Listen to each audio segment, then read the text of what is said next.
My name's Kate Robinson and I'm a visual artist and a writer, and right now I'm working on a variety of projects from sculpture to performance. Yes, my piece does have a title and it's called The River, the Ferry and the Compass. It is based on the medieval history of the Vennels, and it is of 3 panels of transparent coloured resin in stainless steel frames, which are going to be positioned along North Boat Vennel, and they can tell a story of the Vennel and of the medieval history of the Vennels. So the inspiration for the piece was really Perth itself, and I was very fortunate to have been commissioned to make a work a couple of years ago that was connected to the new Tay link road, and I was out on site a lot of the time in Perth itself, in rain, sun, and everything in between, which was a fantastic experience, and it gave me a bit of an opportunity to get to know Perth itself, to get to know the city, and so I'd be kind of going through the city, going through the Vennels, and there's something very magical, I think, about those narrow little avenues that are just leading you through. The sculpture that I'm making is for the North Boat Vennel, which is leading towards the Tay, and the Tay itself is this other sort of fantastic source of the city, and so those 2 things, I think, were, it was the history, that wonderful, magical, medieval history, and the river itself, and Perth were my inspiration for the piece. So what does Vennel mean to me? One of the other lovely things about this project is that it's allowed me time to look into the history of the Vennels myself a little bit more. And as far as I'm aware, I could be wrong, but as far as I'm aware, the word Vennel comes from a French source to do with movement coming between 2 different places. And I think that that sense of, well, it's lovely for a start for that link to France, and that's a very strong part of Scotland's history. And it's also, I think, a lovely word that sums up or conjures up a sense of a very human, person-centred movement from one place to another, and so it's very, very nice to be part of that. So what drew me to the opportunity to install work in a Vennel is because, as a sculptor, place is incredibly important to me. It's absolutely fundamental to all of my work, and what I do is to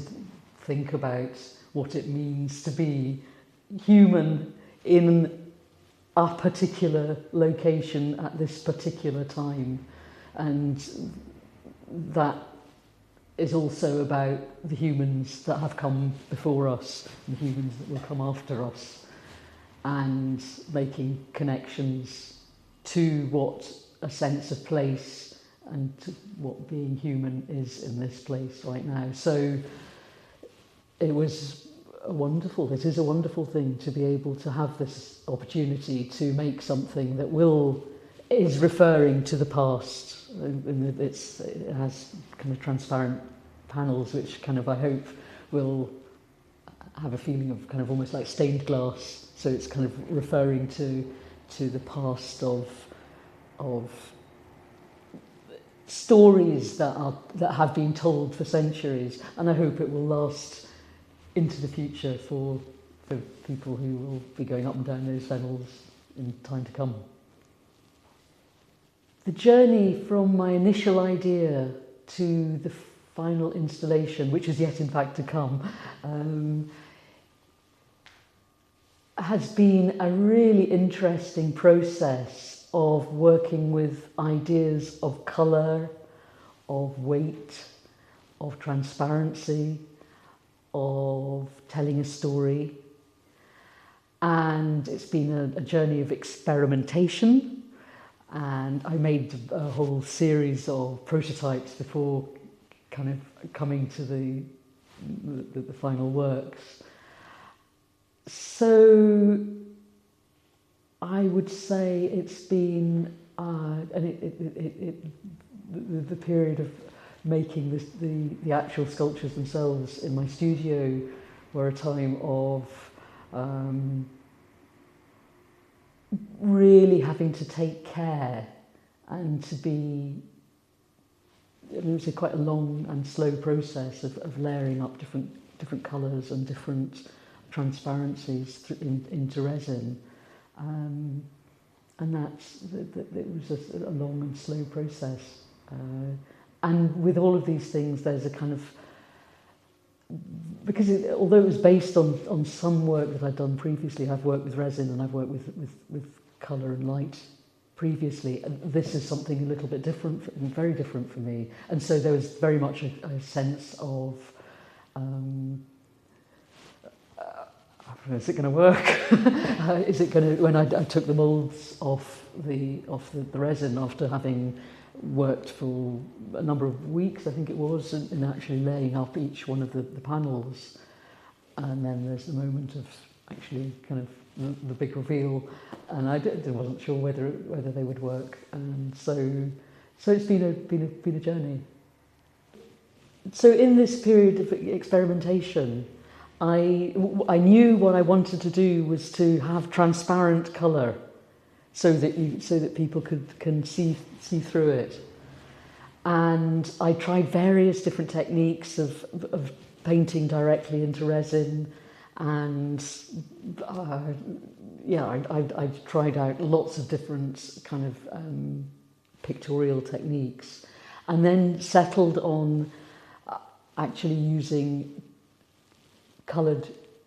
transparencies, which I've embedded within the resin. And so this has been a question of very kind of, as precisely as possible, cutting out different transparent sheets so that they layer up on each other, and that in itself creates new colours. And then I have also used other kind of mark making techniques on top of that as well. So it's been a mixture of different approaches to get the kind of desired effect. I really designed my work in a way that I really want it to be accessible, so that it's going to speak to young and old, and all people in between. So in a sense, I've kind of been thinking of it as a kind of almost like a little visual story to lead people through the Vennel. And so the way that I hope people will respond to the work is a bit like reading a story, and a bit like using it in a way to make up their own narratives about the Vennel, because it's kind of a way to be part of that imaginative history that is so much part of the space, and that's what I'd like. Why is creativity important in public spaces? I think it's incredibly important. I would say that. But I think at this kind of strange time in the world, it's even more important than ever to have creative spaces right at the centre of public life. I have to say it's one of the other reasons that I was really happy. It was a lovely added wonderful bonus of this project, that this exhibition at the Perth Museum, this wonderful new museum, has been possible through this Vennel project, because at this time in the world it seems art's going to save the world, isn't it? So Perth is the one and only City of Craft, the UNESCO City of Craft, which is a great designation in my opinion. And did it impact, or has it impacted on my approach? I think it impacts in the sense that it means that this commission is part of something that is wider not only, it's wider than only Perth, because the wonderful thing about the UNESCO Cities of Culture is that it connects to other cities around the world. I was fortunate to be part of a UNESCO City of Literature commission where I was partnered with Melbourne and Edinburgh, and that gave a fantastic opportunity to just think about another place in the world. I think that this opportunity here for Perth being a city of craft really celebrates something that is very much rooted in what Perth is all about, and is, again, when I had the opportunity to look at the history of the Vennels, I think there were craft makers all along the Tay, making nets, building boats, fantastic craft work that is kind of continued to this day, and is something that is again really important skills that need to be maintained and need to be cherished. It's lovely to be able to contribute, a lovely privilege to be able to contribute to the cultural life of Perth in this commission, because, as I say, I had the opportunity to work in Perth a couple of years ago and have a great deal of affection for Perth, and specifically the Vennels. So I'm very, very chuffed to be part of this.